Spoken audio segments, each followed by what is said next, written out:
I should have mentioned Senator Schumer's book is called Positively American.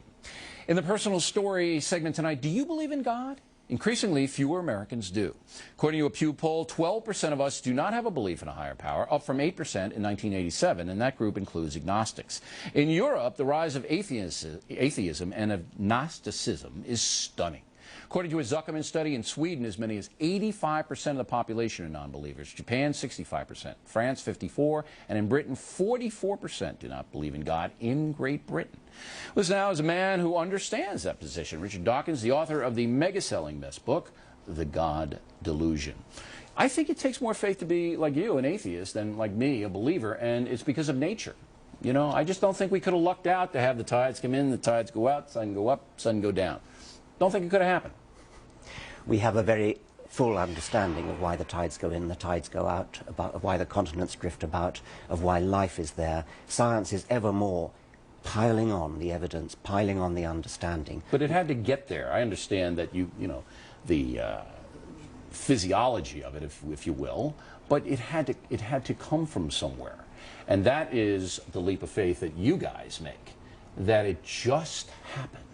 Well, a leap of faith, you don't actually need a leap of faith. You're the one who needs a leap of faith because you are actually, the onus is on you to say why you believe in something. There's an infinite number of gods you could believe in. I take it you don't believe in Zeus or Apollo or Thor. You believe in, presumably, the Christian God, Jesus. See, Jesus was a real guy. I could see him. Yeah. You know, and I know what he did. And so I'm not positive that Jesus is God, but I'm throwing in with Jesus rather than throwing in with you guys, because you guys can't tell me how it all got here. You guys don't know. We're working on it. Physicists are working. When you get it, then maybe I'll listen. Yeah. Well, no, I mean, if you look at the history of science over the centuries, the amount that's gained in knowledge each century is stupendous. In the beginning of the 21st century, we don't know everything. We have to be humble. We have to, in humility, say that there's a lot that we still don't know. And, you know, being humble is a Christian virtue. Well, so, there you go. Of course it is. All right, when you guys figure it out, then you come back here and tell me, because until that time, I'm sticking with Judeo-Christian philosophy and my religion of Roman Catholicism because it helps me as a person. Ah, that's different. If it helps you, that's absolutely. Great. And but that doesn't mean it's true. Well, it's true for me. You see, I believe. You mean true for you is different from true for anybody else? How can something be absolutely, true for you? because I can't Something's either got to be true or not. I can't, no. I can't prove to you that Jesus is God. So that truth is mine and mine alone. But you can't prove to me that Jesus is not.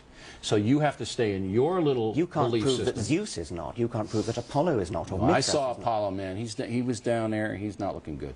Now, we also differ in the sense that you feel that religion has been a bane, B-A-N-E, to civilization, and I feel atheism has. And I will point to the worst mass murderers in modern times: Hitler, Stalin, Mao, and Pol Pot.